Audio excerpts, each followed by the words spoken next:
Assalamualaikum warahmatullahi wabarakatuh. Sebelumnya, perkenalkan nama saya Hani Ferdian Rafli dari kelas Peternakan B tahun 2022 dengan NPM 212070159. Pada kesempatan kali ini, saya akan mempresentasikan materi mata kuliah mikrobiologi dengan judul presentasi Metabolisme dan Ekologi Mikroba. Yang pertama yaitu metabolisme mikroba bagian 1. Metabolisme adalah sebuah reaksi kimia yang terjadi di dalam sel. Katabolisme dan anabolisme terlibat dalam metabolisme, atau bisa disebut bagian dari metabolisme. Metabolisme mikroba adalah sebuah reaksi biokimia yang terjadi di dalam sel mikroba yang berperan dengan proses pembentukan energi. Katabolisme adalah proses memecah molekul besar menjadi molekul kecil untuk menghasilkan energi. Contohnya adalah respirasi. Sedangkan anabolisme adalah proses menggabungkan molekul-molekul kecil menjadi molekul besar dan membutuhkan energi. Contoh dari anabolisme adalah proses fotosintesis. Yang selanjutnya adalah mikroba dan energi. Mikroba memerlukan energi untuk beberapa proses metabolisme di dalam sel, dalam keperluan hidupnya. Contoh keperluannya adalah untuk bergerak, untuk sintesis bagian sel, untuk sintesis zat-zat dan enzim, dan lain-lain. Komponen kimia berenergi tinggi diantaranya adalah adenosin difosfat atau ADP dan adenosin trifosfat atau ATP. Kedua bahan ini terbentuk dari adenosin monofosfat atau AMP. Reaksi biokimia yang dikatalis oleh enzim dapat berperan penting dalam reaksi metabolisme. Yang selanjutnya adalah enzim. Enzim adalah suatu protein yang bertugas untuk mempercepat reaksi kimia tanpa ikut dalam reaksi tersebut.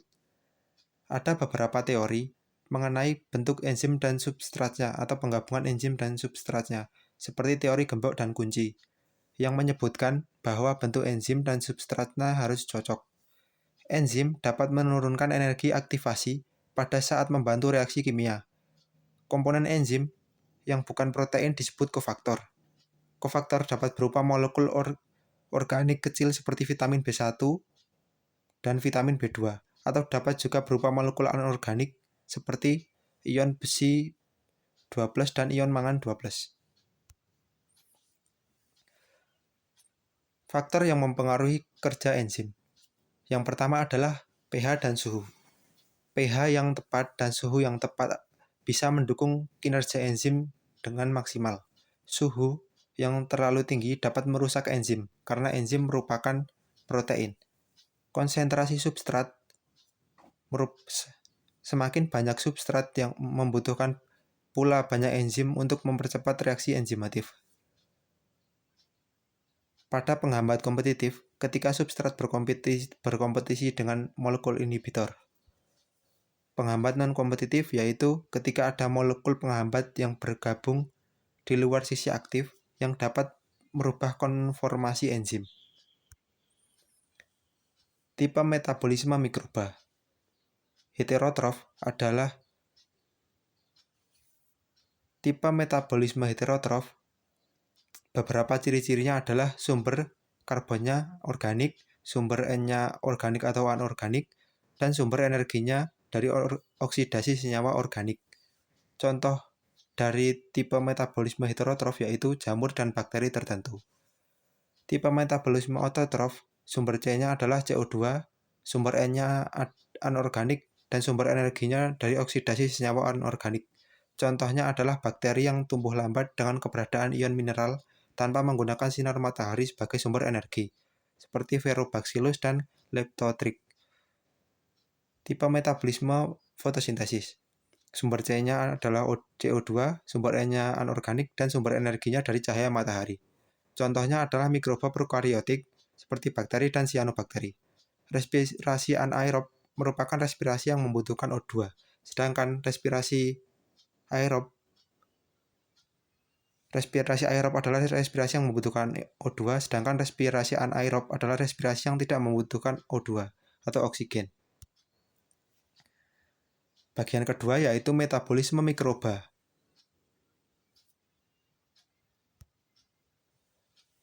Yang pertama yaitu metabolisme karbohidrat. Glikolisis adalah suatu proses yang mengubah glukosa sampai menjadi asam pirufat. Bahan dasarnya yaitu glukosa, hasil akhirnya yaitu asam pirufat. Dekarboksilasi oksidatif adalah proses yang mengubah asam pirufat sampai menjadi asetil-CoA. Bahan dasarnya yaitu asam pirufat, hasil akhir yaitu asetil-CoA. Siklus Krebs merupakan siklus atau proses yang terjadi berulang yang mengubah asetil-CoA sampai menjadi karbon dioksida dan NAD pembawa ion H+. Oksidasi transport elektron yaitu ketika NAD dan H+ memasuki reaksi oksidasi untuk menghasilkan energi. Sedangkan fosforilasi oksidatif yaitu ketika energi dari transport elektron dapat menghasilkan ATP atau bahan energi. Yang selanjutnya adalah glikolisis. Glikolisis memiliki 4 lintasan, yaitu lintasan pertama EMP. Pada bagian awal lintasan EMP adalah mengubah glukosa menjadi fruktosa. Hasil akhirnya 2 asam pirufat, 2 NADH, dan 2 ATP. Lintasan kedua yaitu HMP. Pada proses bagian awal mengubah glukosa menjadi fosfogluconolacton, dan hasil akhirnya 1 pirufat, 1 asetil fosfat, 1 karbon dioksida, 1 ATP, dan 3 NADPH. Lintasan ketiga yaitu PP, pada proses bagian awal mengubah glukosa menjadi ribolusa 5-fosfat.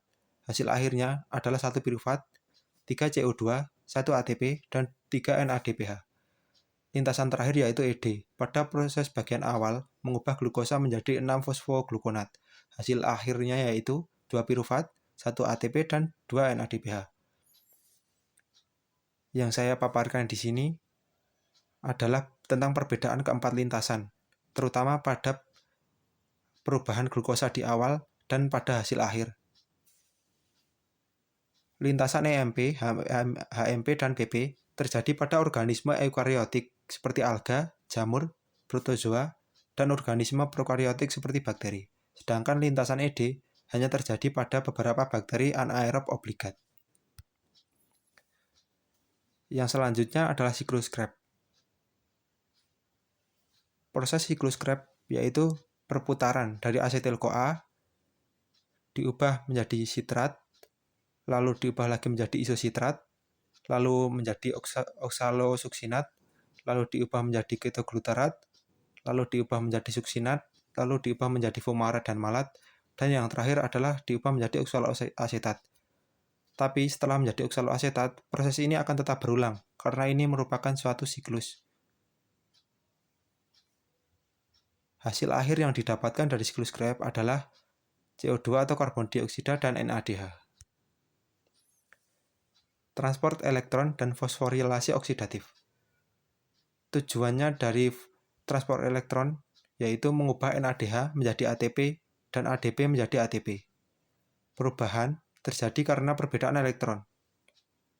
Akan terjadi reaksi reduksi dan oksidasi tergantung kandungan elektron yang terdapat pada bagian tersebut yang mengalami transport elektron. Yang selanjutnya adalah siklus glioksilat. Siklus glioksilat dilakukan oleh prokariotik yang mengoksidasi asam asetat. Siklus glioksilat mirip dengan siklus Krebs.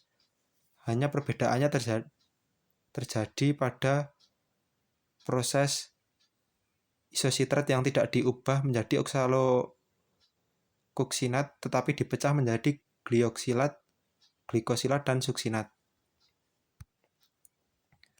Fermentasi. Fermentasi adalah proses perombakan senyawa organik yang terjadi dalam kondisi anaerob dan menghasilkan produk berupa gas, asam organik, dan alkohol. Proses fermentasi yaitu yang pertama dari glikolisis menjadi asam pirufat dan ATP, lalu diubah menjadi NADH dan derivat asam pirufat dan menjadi produk akhir hasil fermentasi. Ada 2 fermentasi yang umum terjadi, yaitu fermentasi alkohol dan fermentasi asam laktat. 2 fermentasi ini sudah lazim dikenal. Contoh jenis fermentasi lainnya adalah fermentasi asam butirat, fermentasi asam propionat, fermentasi campuran asam, dan lain-lain. Perbedaan jenis mikroorganisme yang membantu fermentasi dapat menghasilkan sebab dan hasil akhir yang berbeda pula. Contoh bakteri Saccharomyces dapat menghasilkan hasil akhir karbon dioksida dan etanol. Metabolisme protein. Bakteri, ragi, dan kapang memerlukan senyawa nitrogen dalam bentuk asam amino serta asam nukleat. Mikroba jenis lainnya bisa menggunakan nitrat atau amonia untuk mensintesis senyawa nitrogen organik. Biosintesis asam amino adalah asimilasi amonia menjadi aminoglutamat dalam langkah awal pembentukan berbagai asam amino. Dalam katabolisme asam amino dapat digunakan sebagai sumber energi. Metabolisme lemak. Lemak merupakan salah satu makronutrien. Pada bakteri gram positif, membran luarnya terbuat dari glioksida dan lipolitik atau lemak. Sedangkan pada bakteri gram negatif, membran luarnya terbentuk dari lipopolisakarida, yaitu lipo dan polisakarida. Lemak dapat menghasilkan energi lebih banyak dibandingkan dengan protein atau karbohidrat. Jadi, ATP yang dihasilkan lemak dari proses metabolisme lemak itu lebih banyak ketimbang ATP yang dihasilkan dari proses metabolisme protein atau karbohidrat. Contoh mikroba yang mensintesis lemak tak jenuh dari lintasan anaerob yaitu bakteri Escherichia coli, sedangkan dari lintasan aerob yaitu Alkaligenes physalis. Degradasi lemak menjadi asam lemak dan gliserol yang dikatalis oleh enzim lipase. Bagian yang terakhir atau subbab yang terakhir adalah ekologi mikroba. Ekologi mikroba merupakan ilmu yang mempelajari relasi dan interaksi antara mikroba dengan lingkungannya, baik lingkungan biotik maupun abiotik. Contoh dari organisme prokariotik adalah bakteri dan archaea, sedangkan contoh organisme eukariotik adalah alga, protozoa, fungi, dan helminths. Habitat dari mikroba dapat menempati lingkungan darat maupun lingkungan air. Interaksi mikroba. Interaksi mikroba dapat berlangsung antara mikroorganisme dengan mikroorganisme, mikroorganisme dengan tumbuhan, mikroorganisme dengan hewan, ataupun mikroorganisme dengan manusia. Inang menyediakan lingkungan yang sesuai dan nutrien yang cukup bagi kehidupan mikroba. Interaksi mikroba dapat bersifat dinamis, tergantung kemampuan adaptasi dan tumbuh pada inang, dan kemampuan hidup bebas di lingkungan. Mikroba harus hati-hati dalam memilih inang, mampu melakukan kolonisasi, dan mampu memenangkan upaya pertahanan diri dari inang sebagai bentuk untuk bertahan hidup dan interaksi mikroba dengan inangnya. Karakteristik mikroorganisme. Kebanyakan mikroorganisme ditemukan dalam bentuk koloni. Jarang mikroorganisme ditemukan dalam bentuk individu atau terpecah-pecah. Interaksi pada setiap populasi bisa bersifat positif ataupun negatif. Mikroorganisme dapat mempunyai pengaruh masing-masing terhadap lingkungannya, baik itu pengaruh baik maupun buruk yang ditimbulkannya. Jenis-jenis interaksi mikroba. Yang pertama ada simbiosis. Simbiosis adalah hubungan timbal balik antara dua organisme. Simbiosis komensalisme adalah suatu hubungan di mana satu pihak untung dan pihak lainnya tidak dirugikan, atau tidak menerima kerugian. Contohnya adalah anggrek dan tanaman inang. Yang ketiga, simbiosis parasitisme, hubungan di mana satu pihak diuntungkan dan pihak lain dirugikan. Contoh nyamuk malaria dengan manusia. Mikroorganisme yang bersifat parasit disebut mikroorganisme patogen. Selanjutnya ada simbiosis amensalisme, yaitu hubungan yang merugikan pihak lain dengan penghambatan pertumbuhan melalui senyawa yang dihasilkan, yaitu senyawa atau antibiotik. Selanjutnya adalah predasi. Predasi adalah memangsa satu mikroba oleh mikroba lain. Selanjutnya adalah kompetisi yaitu persaingan antar mikroba dalam perebutan zat hara ataupun inangnya. Selanjutnya adalah netralisme, yaitu menjalani hidup masing-masing pada habitat yang sama, tetapi tidak saling mengganggu. Interaksi mikroba dengan akar tanaman. Interaksi dapat menguntungkan maupun merugikan. Interaksi mikroba dengan akar tanaman yang bersifat menguntungkan dapat bermanfaat sebagai biofertilizer. Contoh interaksi yang menguntungkan yaitu bakteri rhizobium dengan akar tanaman Leguminosae atau kacang-kacangan. Bakteri rhizobium. Bakteri rhizobium berfungsi sebagai penyedia hara pada tanaman. Bakteri rhizobium hanya bisa memfiksasi nitrogen atmosfer bila berada di dalam bintil akar mitra legumnya. Bakteri rhizobium mempunyai bagian yang efektif berupa bintil akar berwarna merah. Proses memfiksasi nitrogennya yaitu yang pertama tanaman menghasilkan glukosa yang diberikan ke rhizobium, lalu dari rhizobium disalurkan ke bakteri rhizobium dan dilakukan fiksasi nitrogen, lalu hasil fiksasi nitrogen dikembalikan ke akar tanaman. Cendawan mikoriza. Cendawan mikoriza terbentuk dari simbiosis antara cendawan dengan sistem akar tanaman. Tipe mikoriza ada dua yaitu ektomikoriza yang hifanya hanya sampai pada lapisan epidermis dan endomikoriza yang hifanya dapat menembus sampai ke dalam korteks. Peranan cendawan mikoriza adalah membantu penyerapan air dan zat hara, mengefisiensikan pemupukan, membantu pertumbuhan awal bibit, memperbaiki struktur tanah, dan masih ada beberapa fungsi lainnya. Selanjutnya ada interaksi mikroba dengan permukaan tanah. Mikroba epifit adalah mikroba yang tumbuh pada permukaan tanah. Lumut kerak adalah suatu organisme majemuk dari hasil simbiosis erat dari cendawan dan mitra fotosintetik. Jamur pada lichen memperoleh makanan dari hasil fotosintesis alga. Hal ini menunjukkan adanya simbiosis antara jamur dan algae. Sekian yang dapat saya paparkan. Kurang lebihnya mohon maaf. Wassalamualaikum warahmatullahi wabarakatuh.